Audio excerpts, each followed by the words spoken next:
یہ شادی تو ایک معاہدہ ہے, اللہ تعالیٰ سے آپ عہد کرتے ہیں حاضر ناظر جان کے کہ اس کا میں جو ہوں نا ہمیشہ خیال رکھوں گا اور اس کے ساتھ رہوں گا یا رہوں گی ہے. لیکن پھر بعد میں مسئلے مسائل جب پیدا ہوتے ہیں تو پھر مشکل پڑ جاتی ہے. آج کل بڑی مشکل ہے. اور اب جو ہے تو بچیاں جو نئی آئی ہیں, نئی پود ہے, وہ مل جل کے پھر رہتی ہیں, لیکن جہاں انہیں لگتا ہے کہ ان کے حق مارے جا رہے ہیں یا کچھ چیٹنگ ہو رہی ہے, چیٹنگ بہت زیادہ ہو گئی ہے, تو پھر وہ چھوڑ دیتی ہیں. وہ کہتی ہیں کہ نہیں, ہم نے نہیں رہنا, ہم اپنا پیسہ کما رہے ہیں تو ہم خود ہی سروائیو کر سکتے ہیں. مشکل ہے, اکیلا سروائیو کرنا بہت مشکل ہے, مردوں عورتوں دونوں کے لیے مشکل ہو جاتا ہے, آسان کام نہیں ہے. لیکن یہی چل رہا ہے آج کل, اور اس میں پھر یہ ہے کہ مشکل ہو جاتی ہے, زندگی مشکل ہو جاتی ہے, آگے بچے ہوتے ہیں, بچوں کے لیے مشکل ہو جاتی ہے. ہمارے زمانے کی, ہمارے سے پہلے کی عورتیں تو یہی سوچتی رہتی تھی نا کہ بچوں کا کیا ہوگا, آگے ان کو بڑا کرنا ہے, ان کی شادیاں کرنی ہیں. تو پھر اگلے پوچھتے ہیں جناب باپ کدھر ہے یا ماں کدھر ہے, دونوں مل کے ہی جب رہتے ہیں, ایک فیملی بناتے ہیں, تو ہی کام صحیح رہتا ہے اور صحیح رہنا چاہیے. تو کرنا کیا چاہیے, کرنا یہی چاہیے کہ ایک دوسرے کو عزت دو, ایک دوسرے کا خیال رکھو. اور سب سے بڑی بات یہ ہے کہ آج کل میں نے یہ بھی دیکھا ہے, بڑا ایک بچی نے لکھا تھا ابھی مجھے, میں نے اس پہلے بھی ویڈیو بنائی تھی کہ میری شادی ہونے والی ہے لیکن جو میرا ہونے والا میاں ہے وہ میرے ماں باپ کی بہت بے عزتی کرتا ہے, بہت بدتمیز ہے, گالیاں تک دیتا ہے. تو شادی تو اب ختم نہیں ہو سکتی, وہ تو ہوئے گی, لیکن میں بڑی پریشان ہوں. تو پتہ نہیں اب تک ہو چکی ہوگی کہ نہیں ہوئی ہوگی. میں نے تو یہ مشورہ دیا تھا کہ جناب شادی یہاں پر نہ کریں آپ, کیونکہ یہ ساری عمر کا روگ ہے, پل دو پل کی کہانی نہیں ہے. اور جب کوئی آپ کے ماں باپ کو برا بھلا کہے, گالی گلوچ دے ہیں, تو بہت ہی دل خراب ہوتا ہے, بہت ہی تکلیف ہوتی ہے.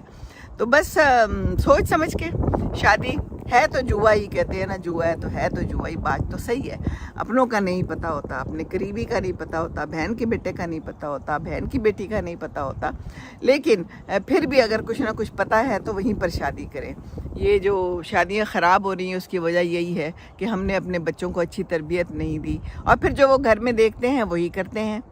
اگر باپ نے برا سلوک کیا ہے اپنی بیوی کے ساتھ, اسی طرح چیخم دھاڑم اور گالی گلوچ, تو وہ بچہ بھی جو ہے نا یہی سیکھے گا. ویسے دو باتیں ہیں, یا تو وہ بچہ وہ سیکھے گا اور اسی طرح کا بن جائے گا, یا وہ بچہ اگر اچھا ہے, عقل مند ہے, تو وہ اس سے سبق حاصل کرے گا کہ جو میری ماں کے ساتھ ہوا اور جو میرے گھر میں ہوتا رہا ہے میں وہ نہیں کروں گا, میں بالکل بدل کے اپنی زندگی چلوں گا, اپنی بیوی کا خیال رکھوں گا, اس کی عزت کروں گا, اس کے ماں باپ کی عزت کروں گا, تو بہت ہی اچھا ہوگا, ہے نا.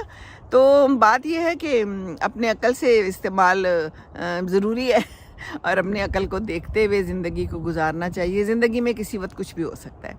زندگی از ویری انپریڈکٹیبل, کچھ نہیں پتہ. آپ نہیں سوچ سکتے کہ آپ کی ایک سموتھ لائف چل رہی ہے, آگے جا کے بھی سموتھ چلے گی, اچھی چل رہی ہے. کوئی ایک چھوٹی سی بات ٹریگر ہو سکتی ہے, کسی بات سے بھی کام خراب ہو سکتا ہے. آپ کے دل میں جس بندے کے لیے پیار ہے وہ نفرت میں بدل سکتا ہے, and this is the reality of this life.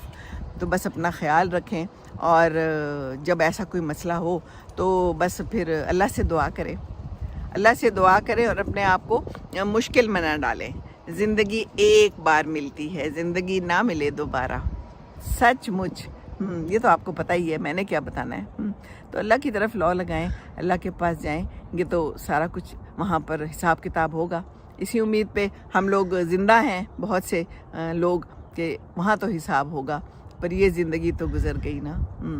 بہرحال دعا کرتے رہنا چاہیے, دعا میں بڑی طاقت ہے, دعا سے تقدیر بدل جاتی ہے. انشاءاللہ تعالی رمضان آ رہا ہے, قریب ہے, میں بھی چلی جاؤں گی واپس پاکستان انشاءاللہ تعالی. یہاں میں ہمیشہ کے لیے تو نہیں آئی, یہاں تو بس میں آئی تھی ان کی ہیلپ کرنے, بچوں کی, کیونکہ انہوں نے کہا تھا بچہ چھوٹا ہے, ابھی اس کو نرسری بھیجنا ہے, گھر شفٹ کرنا ہے. تو ہم مائیں تو ہمیشہ یہی کرتی ہیں کہ اپنے بچوں کا ہمیشہ سے خیال رکھتی ہیں. جہاں ہماری ضرورت ہے ہم حاضر ہیں.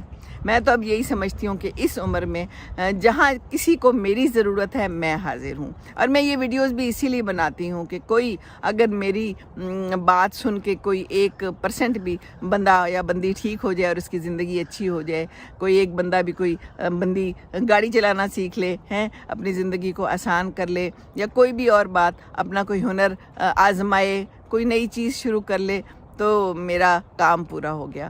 کیونکہ فارغ بیٹھنے سے بھی تو کوئی فائدہ نہیں ہے نا. فارغ بیٹھنا شیطان کا گھر ہے, کہتے ہیں دماغ. تو دماغ کو مصروف رکھیں, اور باقی مصروفیت یہی ہے کہ جب موقع ملے تو استغفراللہ پڑھ لیں، درود شریف پڑھ لیں، اپنے خیالات کو شیطان کی دسترس سے دور رکھیے، قرآن سمجھ کر پڑھیے، بس یہ بہت ضروری ہے۔ اللہ حافظ، اللہ حافظ۔